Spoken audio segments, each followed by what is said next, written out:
This is the general gist of the topic. And then the Rebbe goes through in specifics and two levels generally, in intellect, as the seichel, and explains how the seichel, the nefesh olekis, which is categorically different than the seichel and nefesh abamis, and yet when the nefesh olekis delves down and to understand Elokus through Gashmis Dikim Mesholi, which the Nefesh Abamis is also able to understand, and then ultimately to relate to.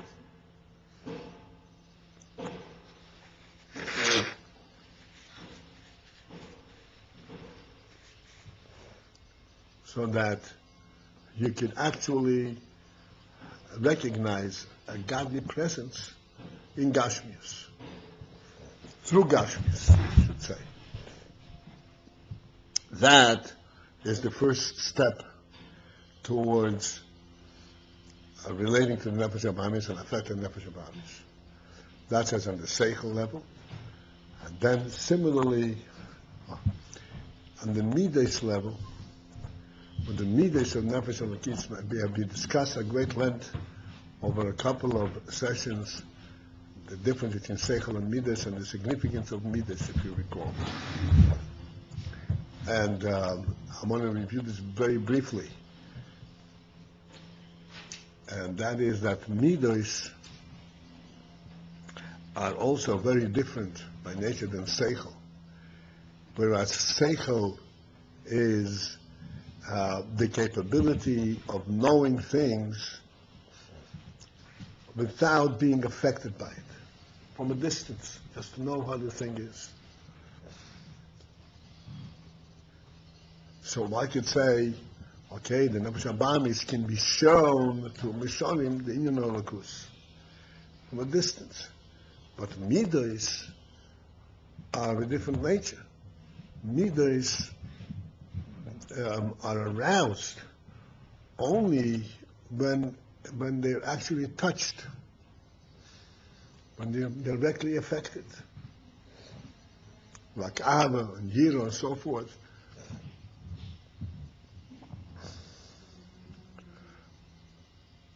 You don't get Yira by projecting, or there's a lion in the Bronx Zoo and it's very ferocious. Does it give you the jitters? It doesn't. Only if it comes very close, only if it affects you directly. That's Midas. Midas is something which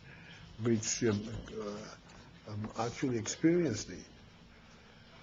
Nefesh Abamis, so therefore we can understand that the Nefesh Abamis, Abhema, that is sensitive only to the Hamish in Yom, to Gashmius, so it would respond on the Midas level only to Gashmius, the Tigers and so forth.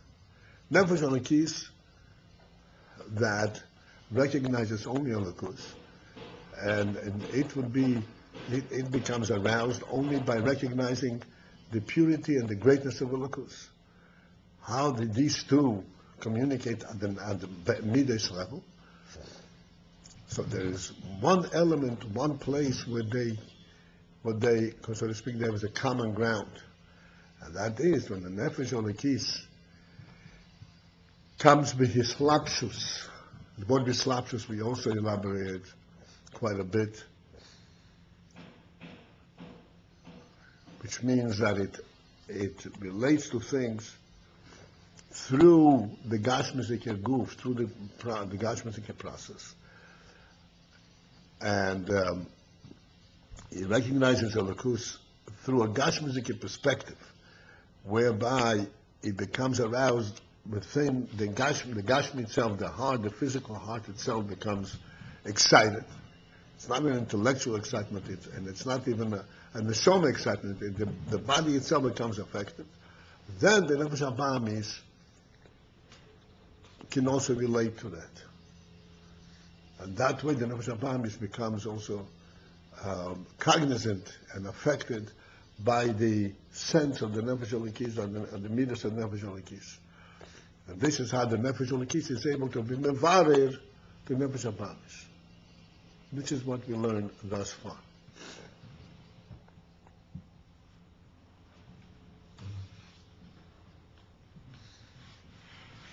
Okay?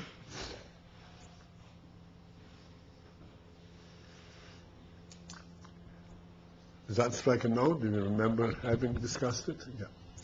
Okay, so now we'll continue 4 lines from the top on page Hay. Ve'al yedei zeh, and then as a result of this process, that the experiences of the Nefesh Elikis are actually transmitted and it actually sensed by Nefesh HaBahamis. Then as a result of that, mevarer ha-Nefesh Elikis, the Nefesh Elikis then is mevarer.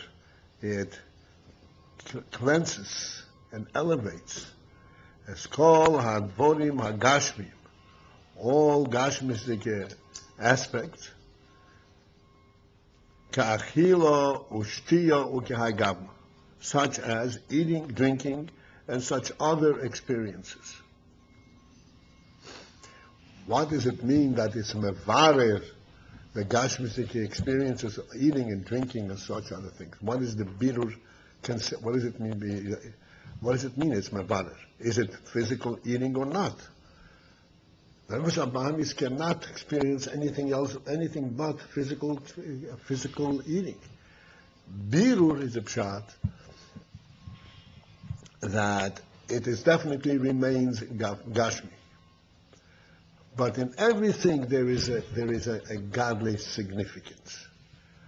Birur of eating, for example, means to eat exclusively on the manner and for the purposes that eating was created by the Meibush.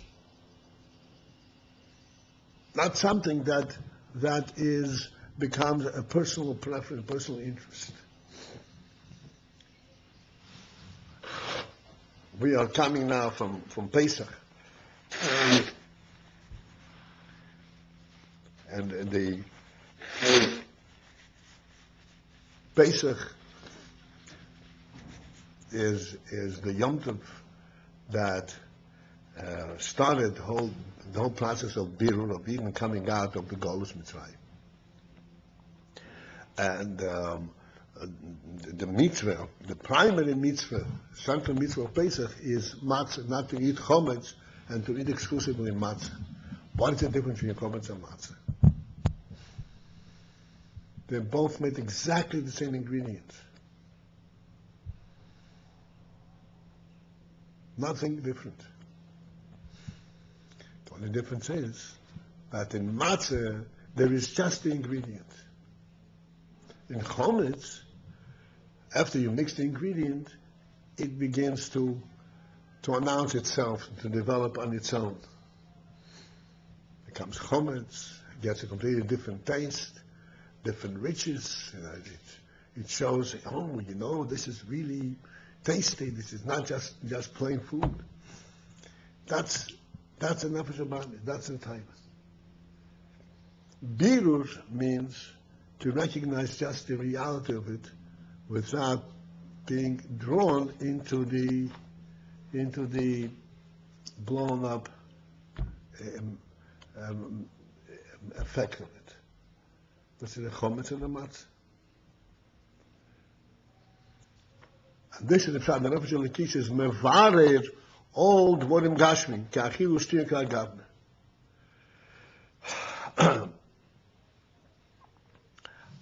The Rabbi explains basically what is this birur consists, as we explained.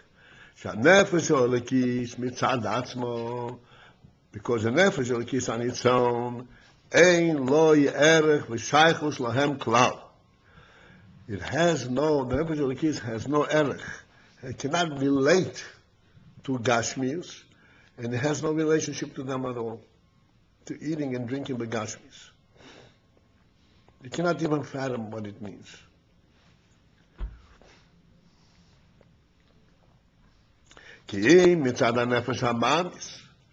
Only because of the nefesh habamis. Sheyesh lo shaychus l'hadvorim hagashmiyim. The nefesh habamis, which does relate to all gashmistic things. So therefore, what is the connection and relationship with the nefesh elokis with these dvorim gashmim? It is via through the nefesh habamis.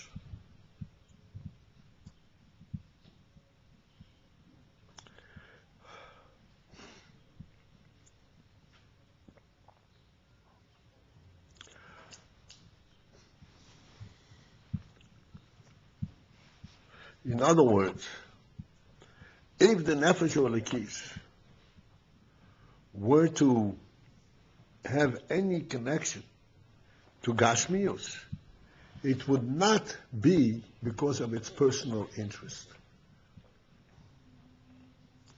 Zero. Because he doesn't even understand what it is. Therefore, if the nefesh elokis realizes, understands the nefesh habamis, says, oh, but you have to eat. You have to eat Gashmis. Therefore, it can, so to speak, relate to it entirely neutrally, entirely objectively. What is it for? What is the whole thing about? Because he has no personal drawing to it.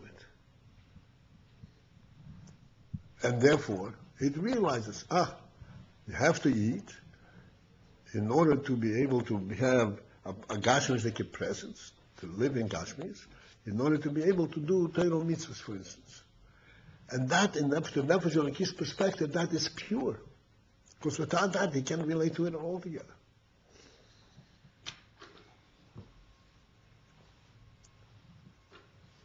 And if the nefesh elokis brings this recognition, this awareness into the world, what does that mean? How does that affect, so to speak, the world?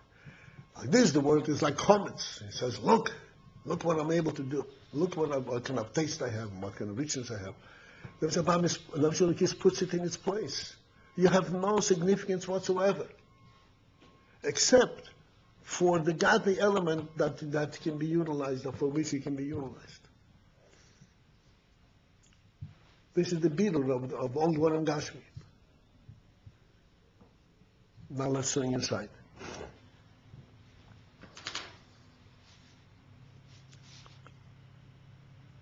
So only with the nefesh habamis yesh lo shaychus l'hadvorim hagashmi, which does have a shaychus l'hagashmi. She'eichel as ha'meichel l'shem shamayim. Therefore, when he eats the food l'shem shamayim, for the sake of l'shem shamayim is for the sake of heaven. What does that mean, for the sake of heaven? He eats the food because the Rebbe created brought the neshama down into the Gashmis, and he wants it to fulfill a mission in Gashmis. So he's eating the Meichel L'Shem Shamayim in order to be able to fulfill its mission. Ukmoy Kain, and similarly, Ba'esek Maso Matom, when he's engaged, involved, Maso Matom means in business transaction. Maso Matom, by the way, just to translate the word, Maton, you all know Maton means matona, right? Maton means that you give. Masa means what you receive. Give and receive and give. That's the principle of business transactions. It's called Masa or Maton. So in these kind of dealings of Masa or Maton,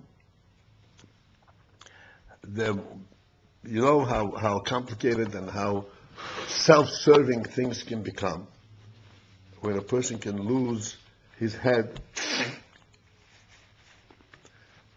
and he sees every opportunity when he can gain more than he gives, even if it is through lying, even if it is through devious ways. So in the world, this is, he would say, oh, but I made a profit. But if he has a perspective of Nefesh Elokis, the profit will be make sure that it is entirely entirely correct. And then furthermore, they're very engaging in Maso Matan, in this give and take, in the transaction. That itself has an aspect. It could be chometz and it can be matzah.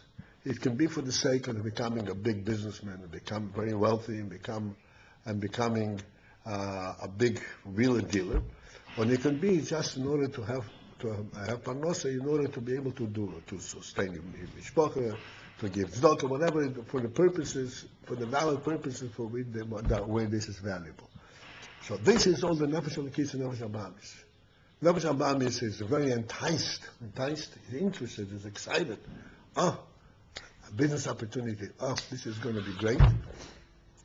And the Nefesh Elokis sees it, calls it down and says, what is that about? What are you spending your time on? You're going to make $1 million, and what are you going to do with $1 million? $1 million. I'm going to put it in the bank? Oh, really? So what is that going to do for you? This kind of Nefesh Elokis doesn't understand this.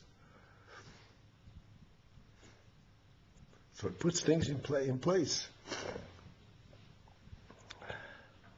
Basic Maso Matan, when he does that again, L'Shem Shamayim. What does L'Shem Shamayim or Maso Matan mean? Laharviach, in order to profit. V'lita in tzedakah, to be able to give tzedakah. V'sheyuchal limidul hispalim, so that he should be able to have the opportunity to learn in peace or hispal and to daven properly. Therefore, through this process, and as a result of this attitude of the Nefesh Elokis, our mizbararim are purified. Hadatzach, beimin semeach chai. Hadatzach, all the abstract aspects of the world, physical aspects of the world. Sholamato here from below. Then mizbaret. What is it mizbaret? Mizbaret means that when you look at the Dover Gashmi, you don't see the physical enticement, you see its godly significance.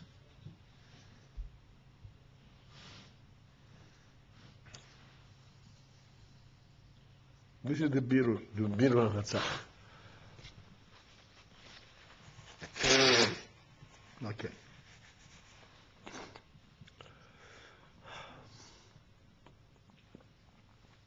Lahainu. How does it ultimately take place?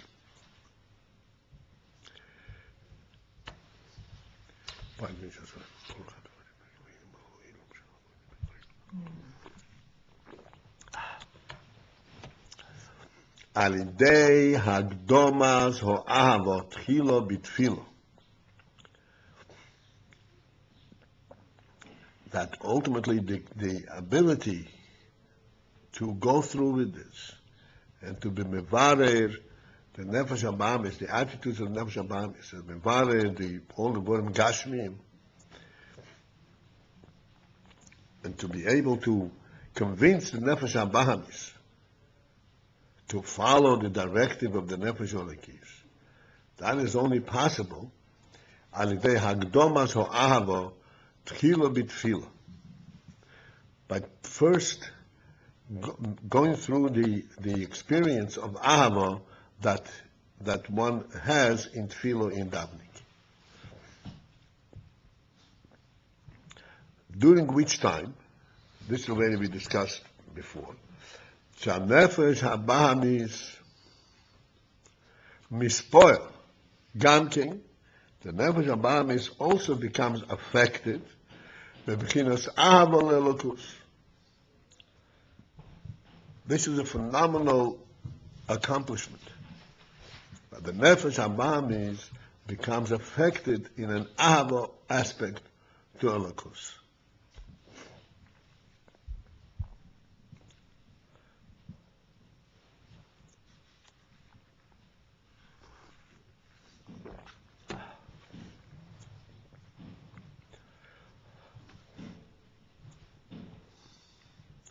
And yet, as we discussed briefly today, and as we learned, it is really a possibility that the Nefesh HaBahamis should be affected by the Abba of the Nefesh Elokis, and it too would have a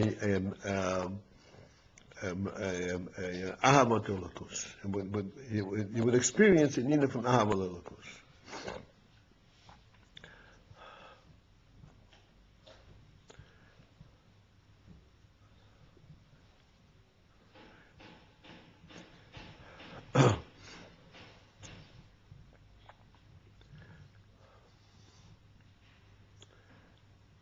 Let us, for a moment, since it's mentioned over here again, project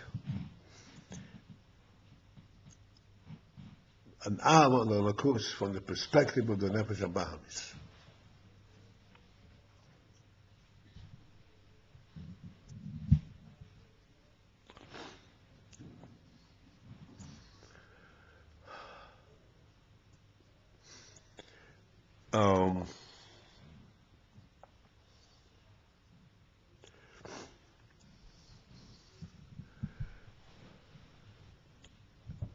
Let us take it from the example of eating.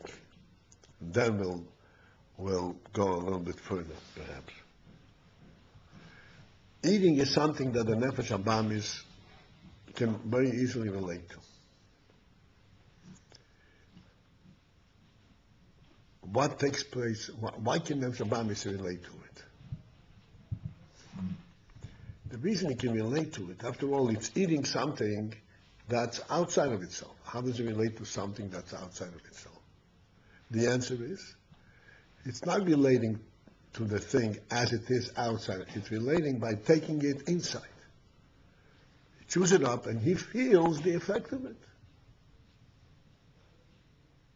He kind of consumes it into himself. And he appreciates the experience that he has. This is the Nefesh HaBahamis.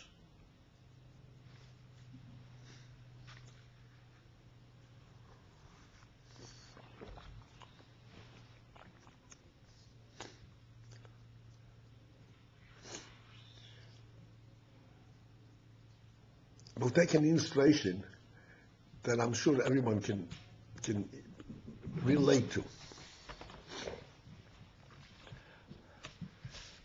Some things have exquisite taste, a very special taste. Now, taste is not a terrible thing. On the contrary, we learned that taste develops one's intellect. Item tam dogon, if you remember, we learned that.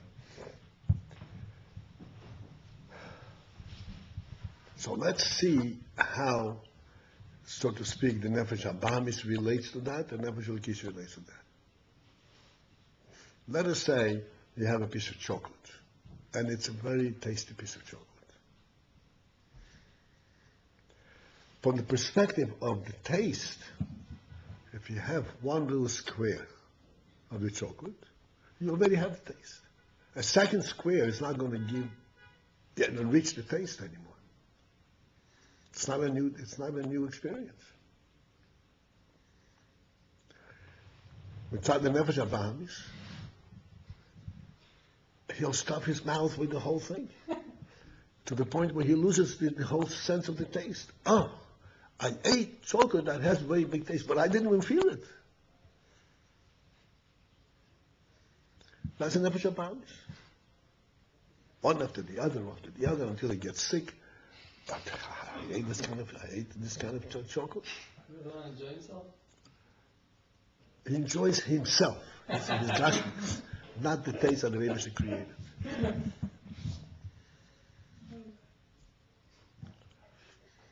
if one, appreciates the effect and so forth, the enrichment that a person can have from a piece of things, he takes a little piece. He eats it, digests it. Very nice. And that was very nice. The RASHAB can't relate to that. What are you giving me? A little square? Come on, give me something that I can, really schabed, something that I can really feel my belly full from this chocolate, but nonsense in the belly, it could be water. It makes a difference.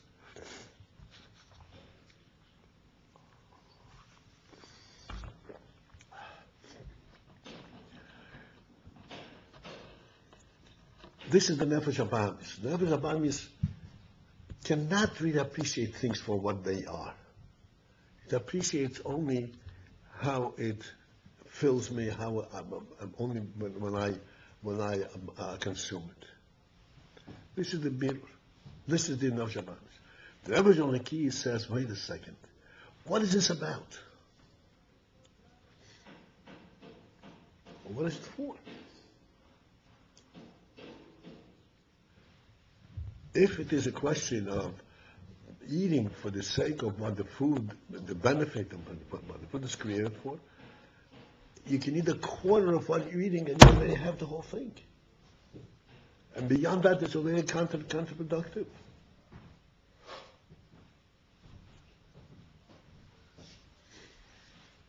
I once read that in China, in the Chinese culture, there is a phenomenon of eating. Eating is a whole avodah. Eating, that's part of human stature.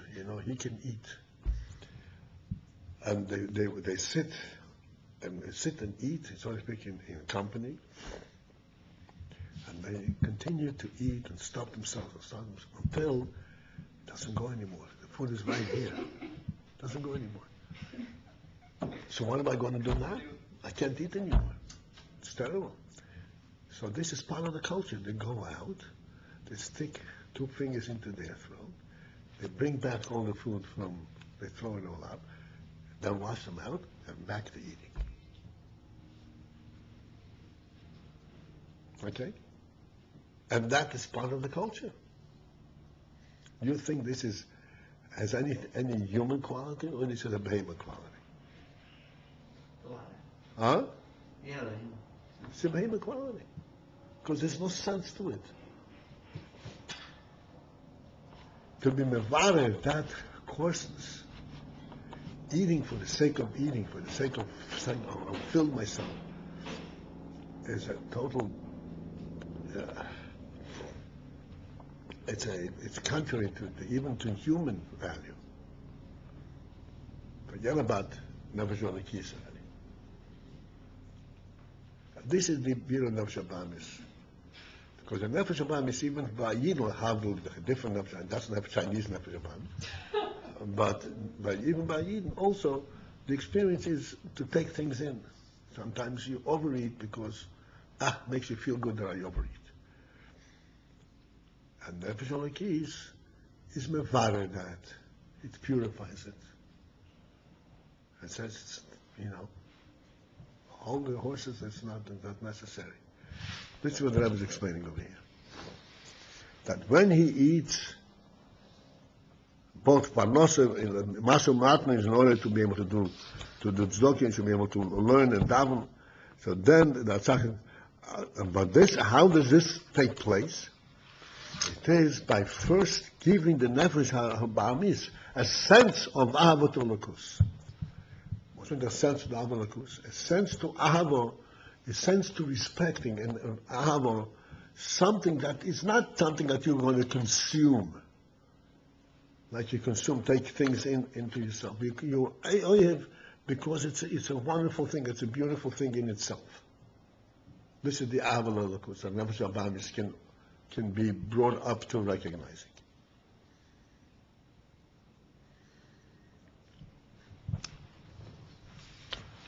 This is the Adomas Abba Bitfil Shanam is Poil Gankin Vilkinas Ahavot Elokus. That the Nefesh HaBahamis also becomes affected in an element of ahava to a lakus. And I've explained, okay, I went a little, so a little farther in one direction. So normally the nefesh habam has ahava to what? To that which it consumes, that which becomes part of its rehema. Ahava lakus you can't consume. A lakus, if you have ahava lakus, it is only because of its pure truth, because of what lakus is, not of how it tastes and how it fills your belly. But lakus, in its true sense, nefesh habam should have ahava to a lakus. This is a tremendous breakthrough. That he should appreciate something because of what the value of it itself, rather than how you experience it for you inside yourself.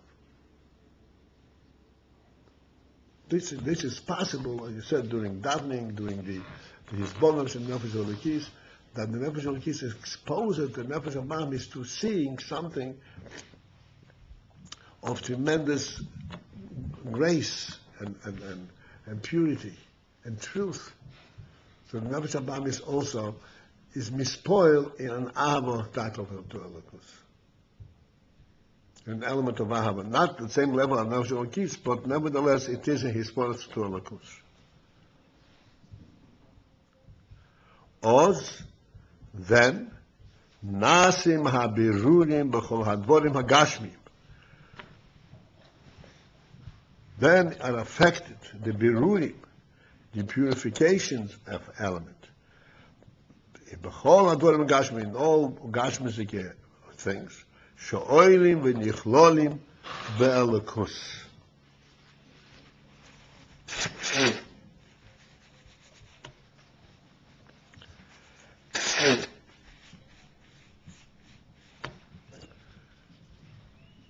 Oilim and Yechlorim Belakus is essentially what we just now discussed.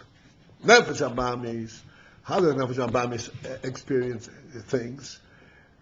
That they descend and go back to me, become part of my belly. When Oilim and Yechlorim Belakus is when you begin to appreciate the Gashmis and see the Elakus element in the Gashmis. At any level. This is the biru in the Voram Gashmi. Let's say if like someone matures on Torah just because it's like so intellectual or whatever. So, in what category does that go into? Okay.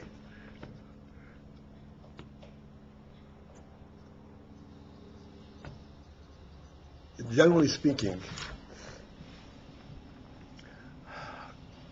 there are different levels of oinek. Like you said, learning is oinek shebeseichel, and then there is oinek shebeachilu shtia or anything else. Clearly, oinek shebeseichel is much finer than oinek in achilu shtia. But even there's a difference. The oinek shebeseichel per se is also an oinek that has a shaykhus to gashmis. You experience how you will be able to understand this kind of complex idea. In Torah, however, there is another aspect. In Torah, the understanding of Torah is not just the seichel, but the svara in Torah has a direct revelation of a godly element. If the enjoyment is from the godly element, then it is really from oinagalaki. If the enjoyment is only because I figured out a good svara, then it is not the same as eating, but it is still not in your phenolakus. So you're saying that in learning Torah there could be two ways. I'm sorry? So you're saying that in learning Torah there's on one level it could be like it's like close to the Nefesh Hamas part and way, and then there's like the learning because of the God. Yes. Yes.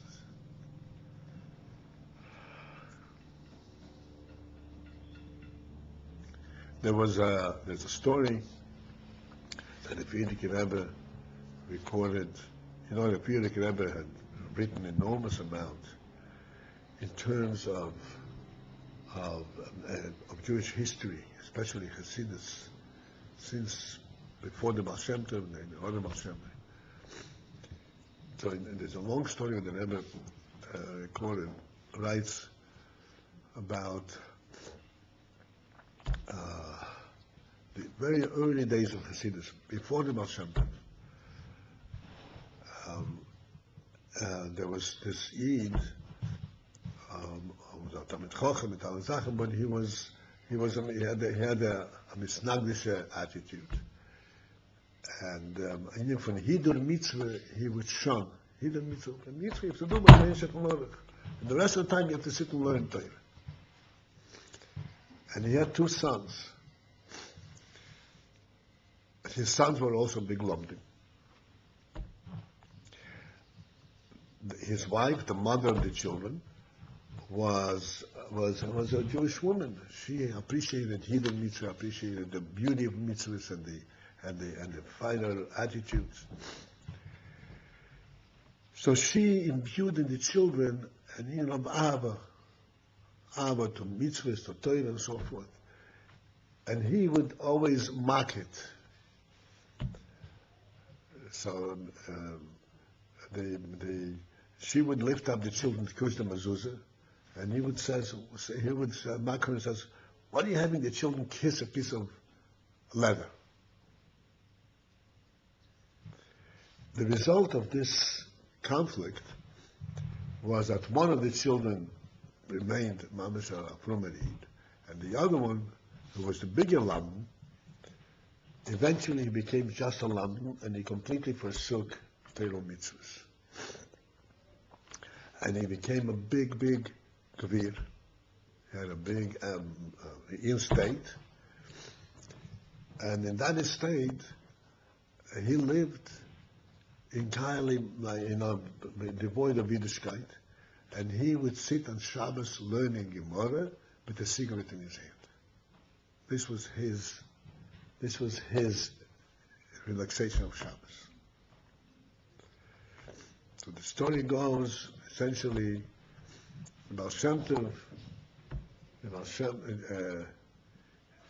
prescribed the whole Seder, how to kind of bring him back to children. It's a whole story. But just briefly, just to point out that it is possible to learn Torah and enjoy learning Torah to the extent that this is why you spend day and night. And it has nothing to do with the godliness in it.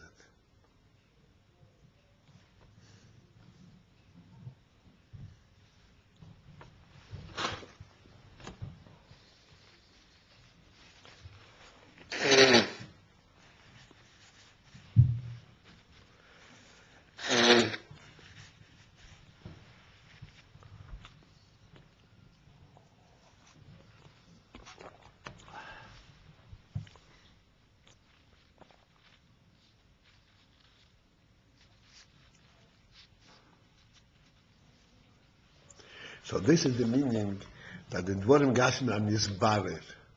What's meant Nisbarer? Nisbarer means that they no longer represent themselves like chometz, but they represent the godly element that you can gain through this Dvorim Gashmi.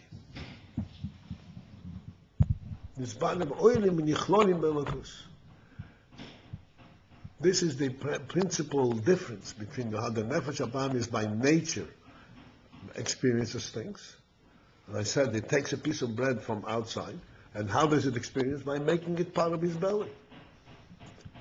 Or by experiencing it the way it is for itself. The Elokus element, even in Gashmi, as I said before, this is not a lakus, but still this is a finer element The Nefesh Abahamis has no time for this. I say he wants to just fill his mouth. This is the process of birur, where you elevate things to a truer status, truer value.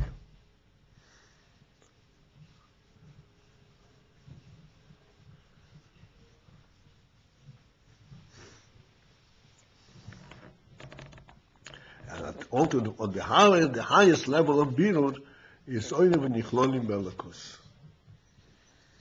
It's when the Gashmizik thing are elevated not just to their fine level, but to the Elokus element. So again, so you're saying that the Nefesh Elokis, you find so the way that like it relates to food, meaning that it sees the godliness part to it, right? So Nefesh Elokis makes the Nefesh Elokis see that way also, right? Yeah. The Nefesh Abahamis makes it and helps the Nefesh Abahamis to be able to experience that type of aspect, Elokus aspect. It does that by like going through a whole reasoning process, I guess, like you were saying previously. Right. The first thing is the Nefesh Abahamis experiences the Ahava to Elokus when the Nefesh Elokis is experiencing during davening and learning. That's the first exposure.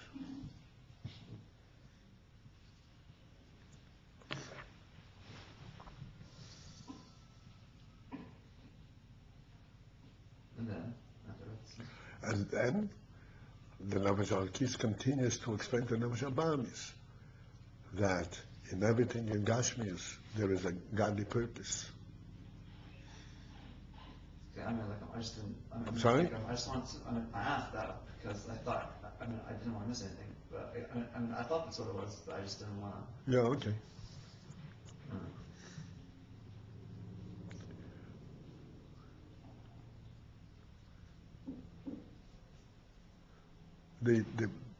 The final point over here to understand this, which we said already, to reiterate, is that the Nefesh Abahamis should be able to appreciate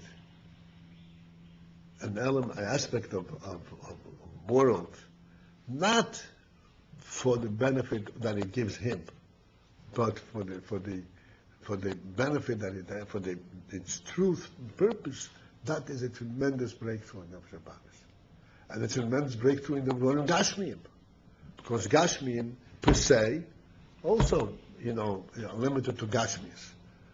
In order to reveal in the Gashmi the Ruchni and the Elokus element, it's a tremendous build.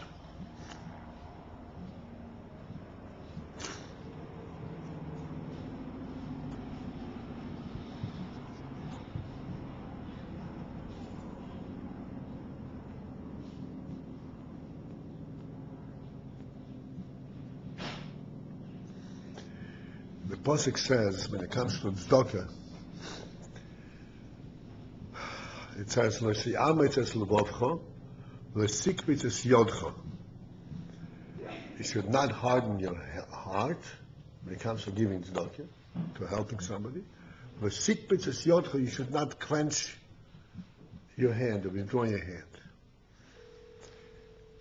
So the whole question, when you clench your hand, either you give it or you don't give it.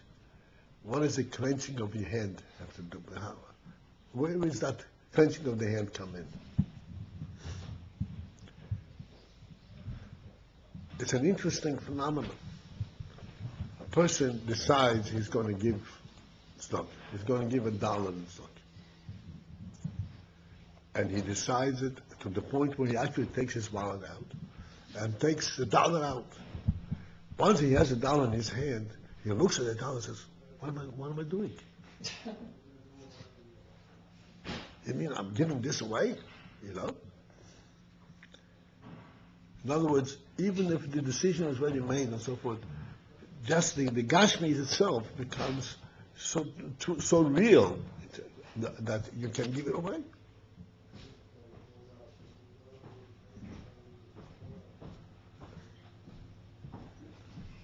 So when you are able to overcome that and give it away, you're putting Gashmis in its place. You're saying, what is a Gashmi for? What is a dollar? Only for what it can accomplish. There's no intrinsic value.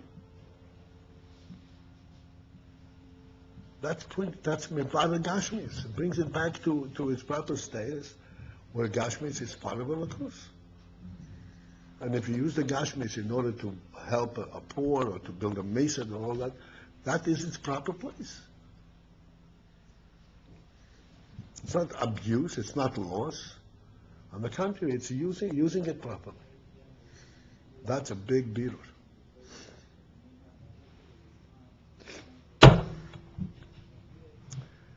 And with this, we will conclude today's shir. Okay? You're just not going to give it? It becomes a special struggle. You give it. As regard to the Anzah, right?